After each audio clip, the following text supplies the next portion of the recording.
Hello everyone. Excel Shastri या YouTube चॅनलमध्ये मी आपले सहर्ष स्वागत करतो.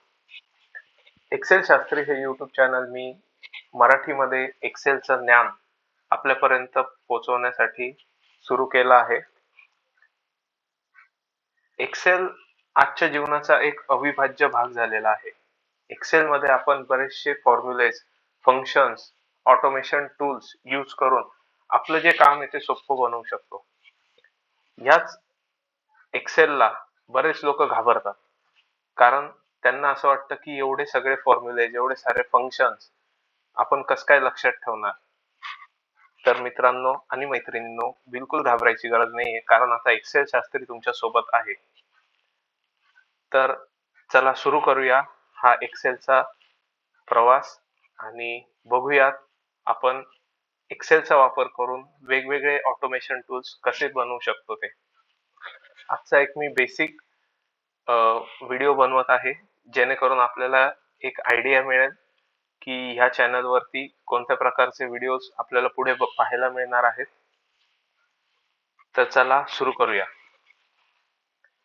इथे आपण पाहू शकता मी काही नंबर्स टाईप केलेले आहे. आता ह्या सर्व नंबर्स मध्ये सगळ्यात मोठी संख्या किंवा मॅक्झिमम नंबर कोणता आहे हे पाहण्यासाठी मी इथे काही फॉर्म्युलेज टाईप केलेले आहे. अर्थातच त्या फॉर्म्युलेज वरती आपण पुढे येणार आहोत, पण एक बेसिक हे वर्क कसं करतं त्या रिलेटेड मी आता आपल्याला डेमो दाखवतो. आता ह्या सर्व नंबर्स मध्ये सर्वात मोठी संख्या ही 1000 म्हणजेच 1000 आहे. तर ती 1000 आपल्याला इथे दिसते आहे. त्याच पद्धतीने मी जर 1000 पेक्षा मोठी संख्या इथे टाईप केली तर आपण पाहू शकता इथे संख्या आता बदलली आहे. म्हणजे ह्या सर्व डेटामध्ये जी कोणती मोठी संख्या आहे ती आपल्याला इथे दिसते आहे. त्याच पद्धतीने आपण इथे मिनिमम म्हणजेच ह्या सर्व संख्यांमध्ये सर्वात छोटी संख्या कोणती आहे ती सुद्धा काढू शकतो. त्यासाठी सुद्धा आपण इथे फॉर्म्युला यूज केलेला आहे. ह्या फॉर्म्युला रिलेटेड आपण पाहणारच आहोत. त्याआधी आपण ह्याचा डेमो बघूया. आता 6 पेक्षा छोटी संख्या जर मी इथे 5 टाईप केली तर इथे 5 आले. 5 पेक्षा छोटी संख्या जर मी 2 टाईप केलं तर इथे 2 आले. आणि हे दोन्ही डेटा जर मी डिलीट केले 5 आणि 2 तर ह्या डेटा मधली सर्वात छोटी संख्या ही 70 आहे. तर ती 70 आपल्याला इथे आता हायलाइट झालेली दिसते आहे. त्याच पद्धतीने ह्या सर्व संख्यांचं सम अर्थात ह्या सगळ्यांची बेरीज टोटल किती आहे हे पाहण्यासाठी इथे सम याच्यावर मी जसं सम वरती क्लिक केलं त्या पद्धतीने इकडे ह्या सगळ्या अंकांची बेरीज होऊन आपल्याला समोर दिसते आहे.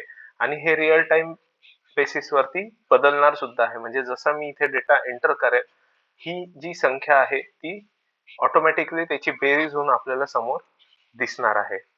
त्याच पद्धतीने आपण ह्या सर्व संख्यांचा ऍव्हरेज सुद्धा काढू शकतो. तर पाहिलं किती सोपं होऊन जातं जर आपल्याकडे ऑटोमेशन टूल असेल तर कोणतीही गोष्ट आपण अगदी सहजरित्या करू शकतो. हा एक छोटासा डेमो होता. तुम्ही म्हणाल की याचा वापर कशात होईल किंवा हे तर एकदम बेसिक गोष्ट आहे. तर मित्रांनो आणि मैत्रिणींनो, ह्याच बेसिक गोष्टीपासून आपण ऍडव्हान्स एक्सेल आणि ऍडव्हान्स टूल्स पर्यंत पोहोचणार आहोत. ह्या सर्व गोष्टी मी तुम्हाला शिकवणार आहे.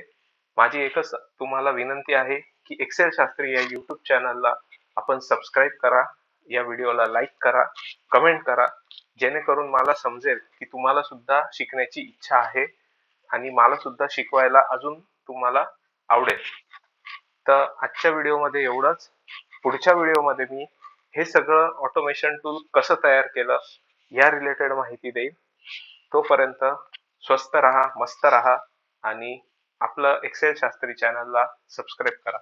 धन्यवाद.